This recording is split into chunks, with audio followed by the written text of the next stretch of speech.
In your light, usually on Friday, but today on Thursday.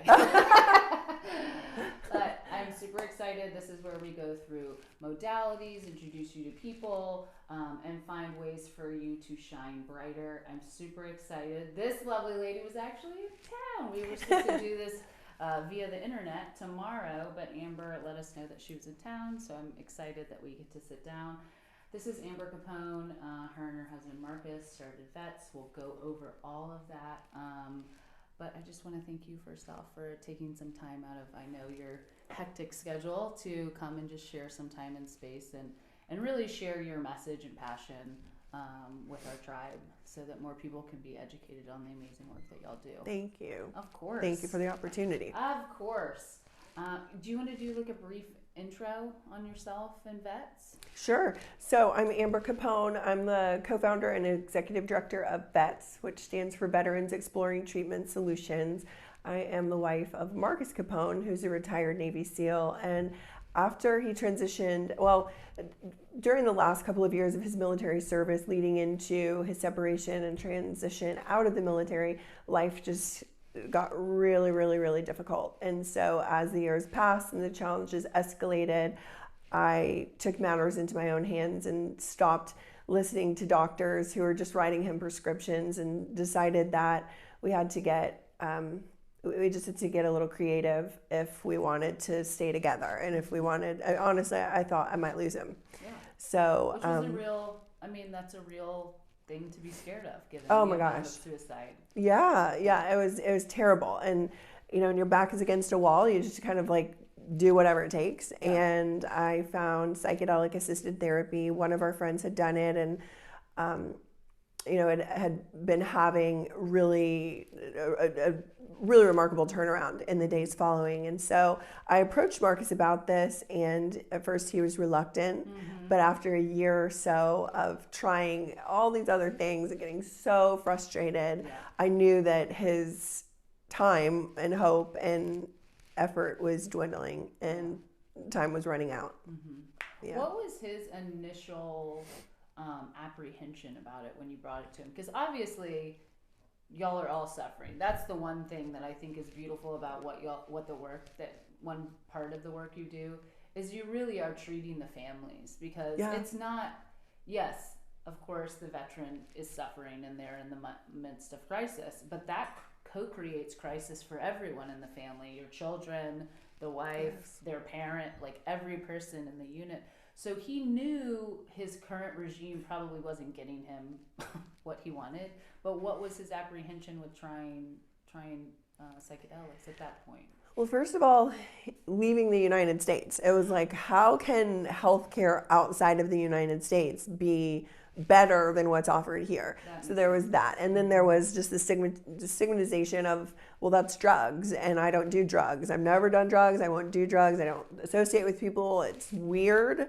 It's woo-woo. And it was outside of our knowledge base. It was really outside of our comfort zone. And he was just like, no, I'm not doing that. That sounds crazy. It's nuts. Yeah.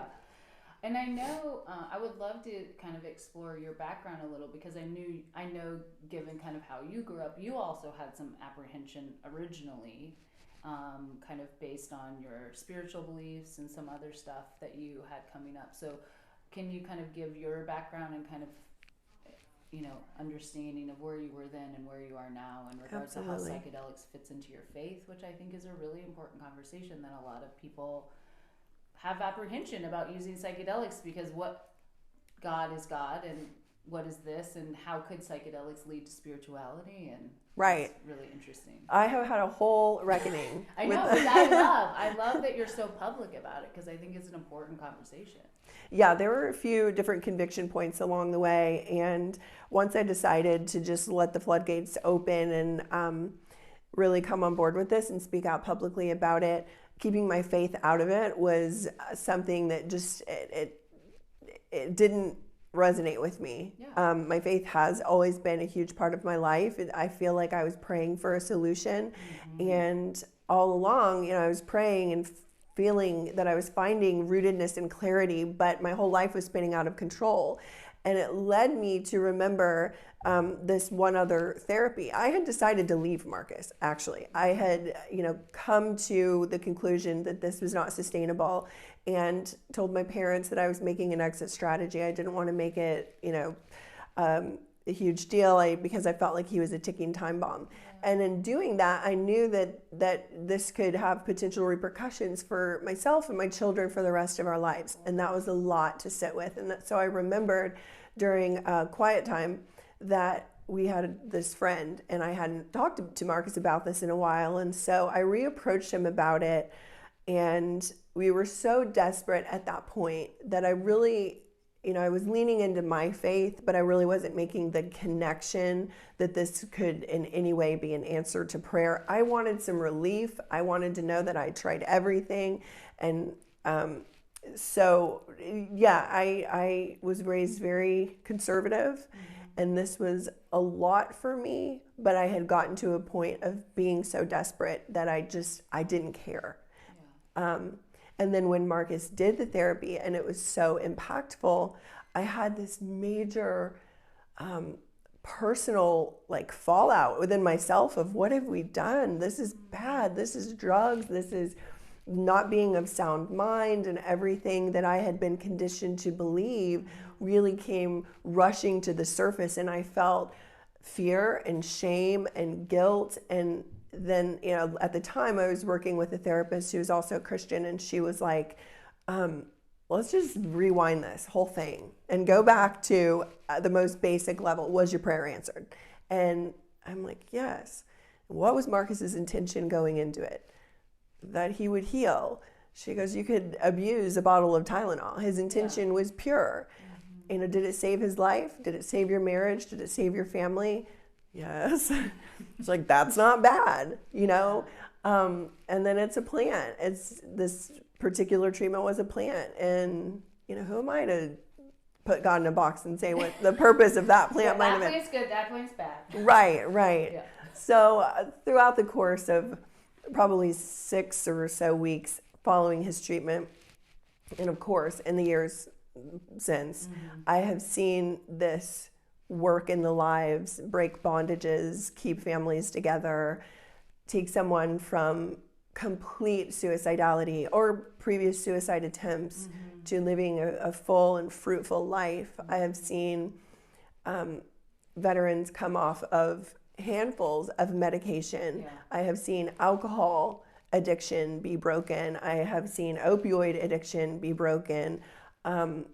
Just self-destructive cycles, and all of that broken. Families stay together, children. I mean, our son was really struggling when Marcus was also struggling. And so in the days since, just that relationship building and the healing that has happened. And how that generationally passed down. Absolutely. Versus what the outcome could have potentially been if he chose a different path. Absolutely. Yeah. And so how that could have broken your children. Oh, yes, 100%. 100%. I had to recondition my belief system and really ask myself, at what point did I not question, a pharmaceutical being a cure, but a plant being a drug? I have flip-flopped that now. It's like, I feel like nature has an answer for every ailment. Yeah, I absolutely love that. I would love to. So I, of course, know what treatment Marcus went through. Will you share what that treatment was? How is that protocol? And then how then did you pass it forward now with your work with VETS? So Marcus left the United States to pursue ibogaine therapy. And that is from a shrub. It's been described as the world's most powerful psychedelic. We did not know that. We knew it was a plant. We trusted the one friend. And that's what's so beautiful about our community, the SEAL community, is that there's such an inherent trust. And there's such an inherent need and expectation that we take care of one another. that the first thing Marcus said to me, community. oh, I mean, and yes, ride or die community, not like 100%. That gives me goosebumps. not Yeah. not pass by community. Oh, no. We'll bring you a salad. We'll bring you a casserole. No. No, really, No. in the work together. Yeah, and so as we transition out of the community and you lose that, there's all these, when you're going a million miles an hour as a soldier or as, a family, and you're just deployment cycles and training cycles, and you don't know when that bullet train stops. And then all of a sudden it just like, bam, you hit a wall. Mm-hmm. And then you lose all those injuries, and all the things you've been putting off because you're in survival mode catches up with you. Yeah. And so as you kind of tumble down the hill off this train, you're forced to stand up and assess the damage. And the fallout from that is atrocious sometimes. So you can, live in survival mode. I had that mastered. I did not know how to be normal. And so when you add all of these things that have been building up over time, and the invisible wounds of trauma, traumatic brain injury, chronic pain, substance abuse issues, like for many, including Marcus's alcohol, and you're self-medicating with that. And then the VA's answer is just to put you on more prescriptions and do talk therapy. All of this together, combined with loss of community, loss of purpose, loss of identity, loss of paycheck, it's just the perfect storm. So as we are transitioning and feeling so alone and so just disheartened that we thought we survived the war. We did survive the war, but we had a new war ahead of us. And so to now be in a position where we can still take care of our community, interact with our community, find purpose with our community. It's like such an incredible blessing. And that was the first thing Marcus said after his treatment. He goes, this is exactly what all the guys need. Yeah. And now we've expanded, beyond. The SEAL community is all men. Of course, their spouses are in our mission now. And then female veterans we've supported. So we've expanded a lot, but yeah, it's been great. So how do you currently, what is the structure currently of VETS? So VETS is a 501c3. Yeah. We provide grant funding for veterans that are most of the time leaving the United States to seek psychedelic-assisted therapies. Because currently, that's most of the way that we can get it, which is a really sad thing, but things are changing. It's terrible. Yes. It's actually happening. It's terrible that's the case, but you're right. Things are changing, and it is so exciting. Yeah. So most of our grant recipients are leaving the U.S. We provide them with the funding to do that, and in some cases we can provide travel support. We provide 5 one-on-one coaching sessions, more if needed, and then we provide group integration as well for men, women, spouses, and ongoing community support. And where are your numbers at now? How many?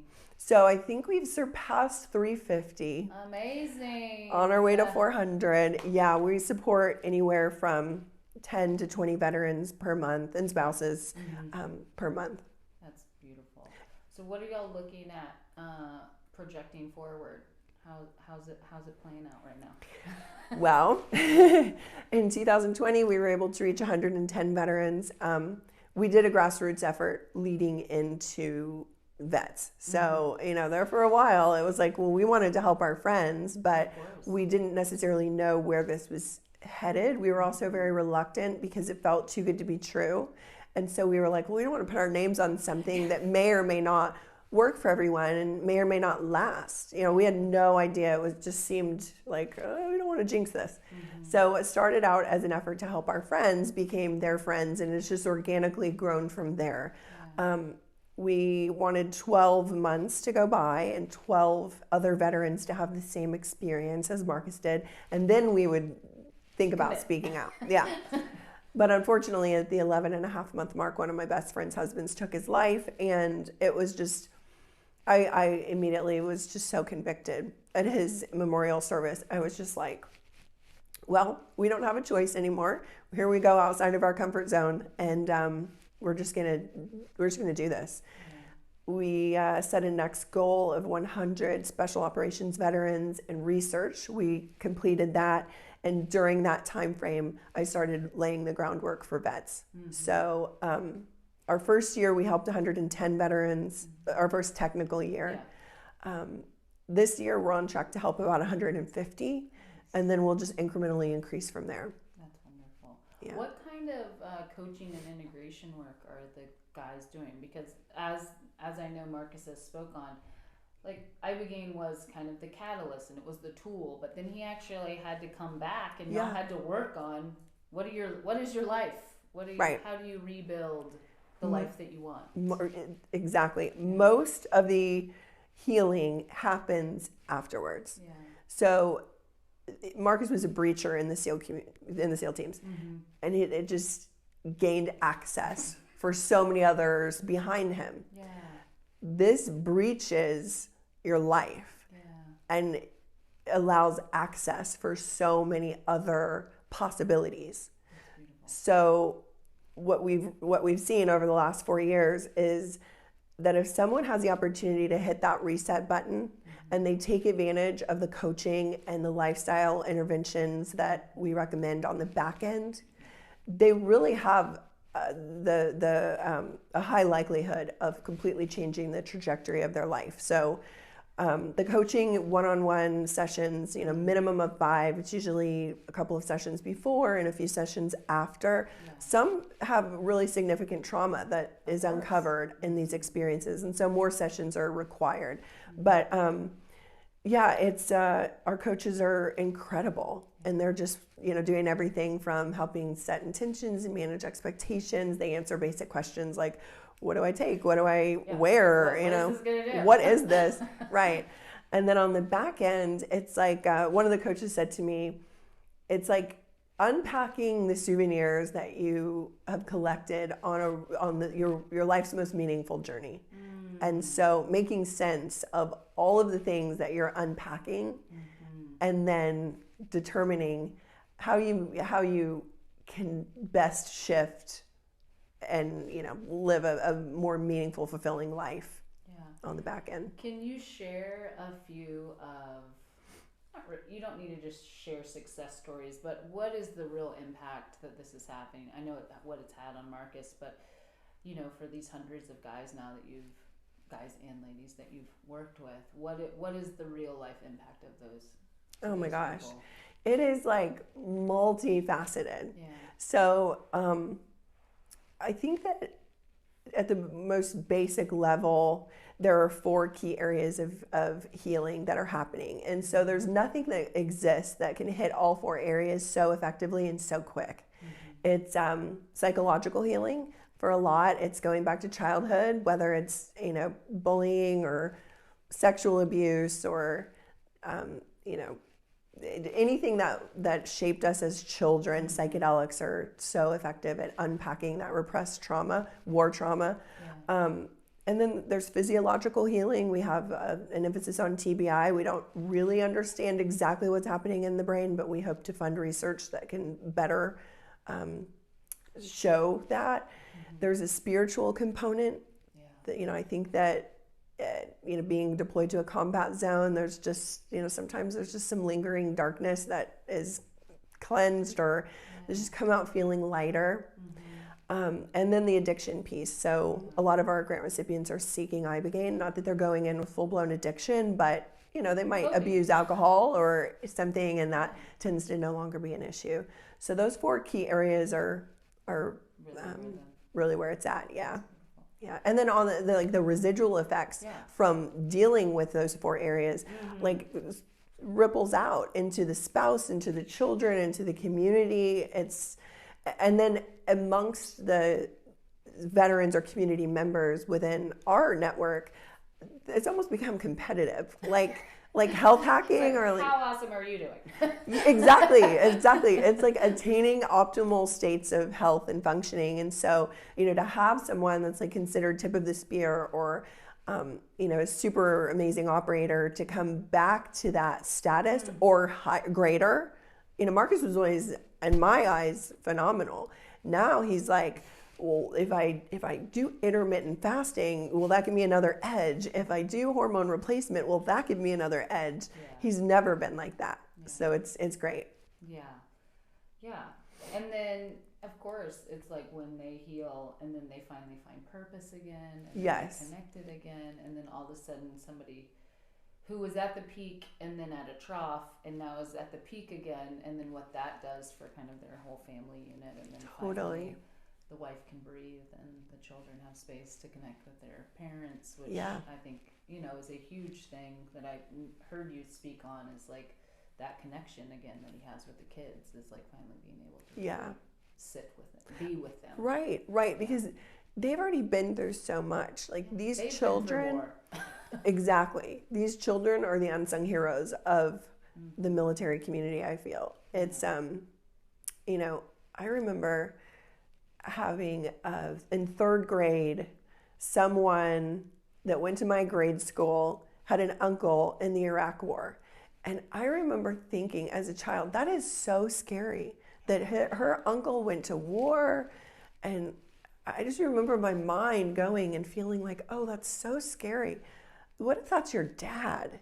Like and what it's these for decades. Right. What these kids have endured is pretty remarkable, and they deserve to have that, like calming, like, oh, I can finally breathe. Yeah, that's beautiful. So you've been at the Texas Capitol lately. Little birdie told me. Yes. Tell us about what happened at the Texas legislature this session, because it was super exciting. I actually watched the video. You did? I did. But there's some really, people, when the bill first got proposed, were like, there's probably zero chances of passing. Wow. I did hear that it was stalled and that it may not get a committee hearing. And if it didn't make this legislative session, that we were going to experience a 2-year pause and then have to bring it back around. Of course. So Texas. If you don't remember Texas history, our legislature only works every 6 months to every 2 years. Yeah. Which is like a shock for most people. They're like, what do you mean? And I'm like, yeah. And our friend who's the lobbyist was like, oh yeah, and then it takes 4 to 5 presentations of each bill, so it's at a minimum 8 to 10 years to get most bills passed. And I go, well, that makes a lot of things make a lot more sense on why shit moves so slow. But tell us about the bill and how it started and how y'all are involved. We hadn't heard about it. We were informed about it from just a mutual friend, someone who's amazing. Yeah. And he said, this may not get a hearing. Do you think you guys could endorse it or get behind it? Mm-hmm. And I knew that Governor Perry was supportive of our mission. He'd known some of our grant recipients and had seen firsthand the power of these therapies. And I knew that he was eventually planning to speak out in some capacity, but wanted it to be the right opportunity. I never thought that he would support this bill necessarily. I thought that I didn't want to alienate his support. I didn't want to get into like a political, it was introduced by a Democrat. He's a Republican. We're in the state of Texas. I just want to be extra cautious. And so I approached him and said, can you look at this legislation and tell me if it's something that you think we should endorse? And he said, well, if it's good legislation, I'll endorse it. And I'm thinking, oh, this could be interesting. He did his due diligence and called me back and said it's good legislation, and the legislator, the representative is a good man. Yeah. And we just put a plan together and we showed up at the Capitol. The representative is amazing. Yeah. This does not have political party lines. No.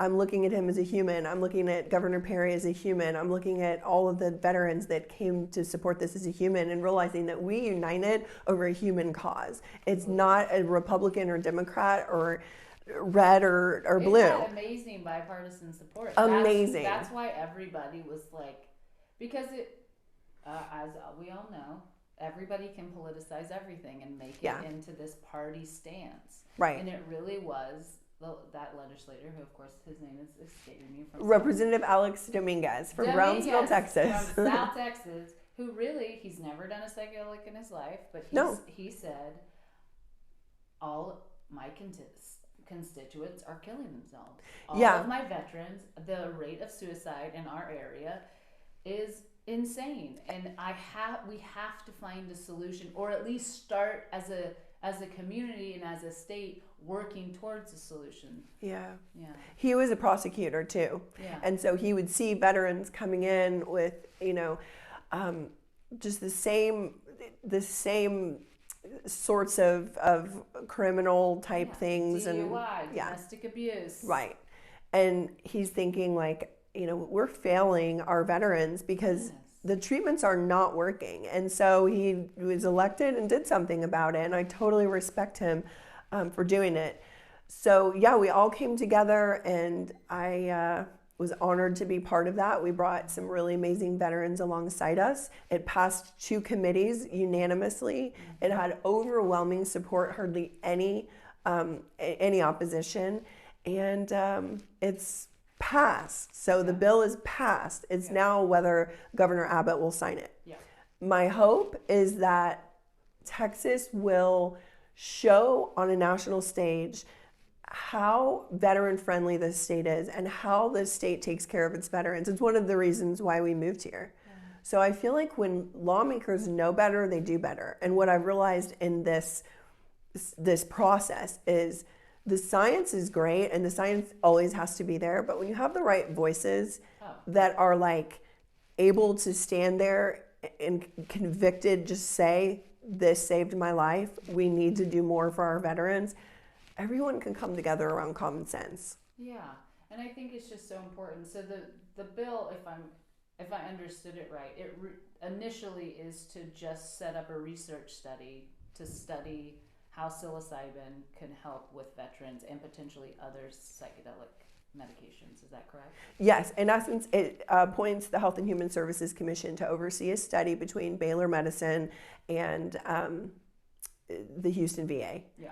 And it will be through offering psilocybin-assisted therapy to veterans and then tracking the outcomes for a 2-year period. It will report back to the legislature in 2024, and then from that point, I don't know what the action will be, but it's huge. It's huge. It's taxpayer funded. It's an amazing accomplishment for Texas, and I feel like for Texas being as conservative, yet as even though this is very benign in terms of some of the other proposed legislation, like total decriminalization and stuff like that, it's a huge first step. Yeah, I was talking, it was interesting because, Ken went to the hospital, went to the Capitol some and had some dinners with people, and was with our friend who's a lobbyist talking about it. And it's so funny because, of course, I'm in my little silo of who I hang around with. And I was like, well, why would somebody not support it? Like, that was my interest. I was like, so why would somebody not want to do this? And one of the legislators was like, because everything gets spun. Right. Somehow I'll support this, and next year when I run for re-election, it will say, he wants your kids to have drugs. Right. Like, it's like, of course it has nothing to do with kids or drugs. It's science. It's like nothing, but he was like, you don't understand, like, even the smallest inkling, especially as a conservative Republican, that I support drugs. Right. Is looked at as a negative. 100%. They're like, but that's why it's so important to lead with veterans, and that's why veterans are listened to, as they should be, because they've sacrificed so that we can do what the hell we do. Right. But their stories, most people, I'm telling you, you're not going to want to listen to a Senate hearing on anything. But I actually might link to it in the show notes and just timestamp when the presentation is, because it's moving. It really was like, first off, I was crying, she was crying, her husband's crying, everybody's crying, the whole panel's crying. They did tell us, they said, when you go in there, like, don't be offended. They're in these committee hearings all day long. They're going to be on their phone. They're not going to pay attention. They'll probably stop you, and keep your testimony concise. They were all like glued, like no one was on their phone. No. And then, we got asked a bunch of questions. Andrew Marr's testimony, like, if he had a mic, he should have just dropped it. Yeah. It was so powerful. He has given a TED Talk, so I think it was his TED Talk. But he was so powerful. Morgan Luttrell, I mean, everyone respects him. Dakota Meyer didn't testify that day, but he was there with us at the Capitol for the press conference. I mean, there are just so many. We knew early on that these therapies are very powerful. It's a shame that our veterans have to leave the country that they fought for to go seek treatment for the wounds of war. We need to get these therapies in here. What we've realized since is that our organization is doing great things. There's no doubt about that. But we can only do so much. 150 veterans a year, look, what is that? That's nothing compared to the need. And the worst thing ever is to have to tell a veteran, no, because you don't know. Are they on the brink? Is this no going to be the final no before they take their life? So our ultimate goal has been to change law, to change veteran health care. And in doing that, the strategy we've used is, build trust within our community, build the numbers of voices, build the momentum of the movement, and eventually we'll find ourselves on a state and national stage. And it's happening. And that's what's happening now. It's all working. Yeah, and then the other thing that y'all bring is data and science, and then collaboration with, great organizations like MAPS. Right. Who bring legitimacy to okay, we're following your steps, all of the governmental, FDA steps that Rick Doblin started 25 years ago. 36, he said last night. Oh, see? 36 years ago. I was 85. I can't do math. I'm sure that was 20 years ago because I was in high school. I think it was 36. Maybe it was 86. It was 86, but yeah, I can't do that math. Whatever math that is, it's a long time. Yeah. Way before Rick was fringy, when fringy wasn't even a thing. But, Paul, this has been such a great conversation. Are there any things that you would like to share with the community about how they could support the work you're doing, or any final thoughts that you have? Yeah, so if we want to surpass our goals of 150 or 200 in 2022, fundraising is always the bottleneck to that. So our website is vetsolutions.org. And there's plenty of information there on what we're doing, as well as a place to donate. I feel like there's so much awareness around veteran suicide, 22 push-ups on Facebook, the push-up challenge or whatever. But, giving to our organization is actually a direct way to help end veteran suicide, which is our ultimate goal. Yeah. We feel like by providing the resources to veterans and collecting the outcomes in research, we have what we need between anecdotal and science to advocate for these therapies to be brought into the U.S. And once that happens, the veteran suicide numbers will start to tick down. Oh, completely. Because it's all about accessibility. Yeah. And right now it's only accessible to a small portion of the people who need it. That's right. We're super excited about expanded access. And then what you guys are doing, ketamine-assisted therapy, is so effective. In fact, sometimes if our wait list is long or someone's really struggling, we'll fund a series of ketamine sessions until they can get out of the United States. And sometimes ketamine is all they need, which is, an amazing option to have, the only option currently available inside the United States. Yeah, and we work a lot with people coming back from Ibogaine as well to do integration, because ketamine can be used really well to kind of try to put those pieces back together with integration coaching. Yeah. But thank you so much for coming. I'm so happy to see y'all again. Please look up the VETS organization. Give what you can. What is the average cost that y'all give to a soldier getting treatment? Just so I have a rough estimate. If somebody wanted to give big to sponsor somebody, what would be that cost typically? With none of our overhead, just strictly what we provide to the veteran, it's right around $5,000. Yeah, that's what I was thinking. Okay. Yeah. And it seems like a lot, but honestly, it's pennies. It's pennies when you No, it is nothing. It's nothing. Compared to, for a number of reasons. What the long-term health impacts, how much we're spending on insurance, how much we're spending on healthcare in general, what is the cost if something goes wrong, what is the cost on their family, what is the cost if their kids then become an addict because your parent never got better. Right. let's just, $5,000 is no... is None. actually Yeah, no money. nothing. Yeah. Especially in American healthcare. Right. And considering what, Marcus, my husband, alone spent, or charitable organizations gave to him to go to brain clinics and all of these things that actually made him worse in some cases. It was like well over 6 figures. And so this is like pennies compared to that, because it's given him his life back. It's given me my husband back. It's given my kids their dad back. And the ripple out effect from there, I mean, obviously, like, it's incredible. All right, guys. Thanks so much. We'll see you next week.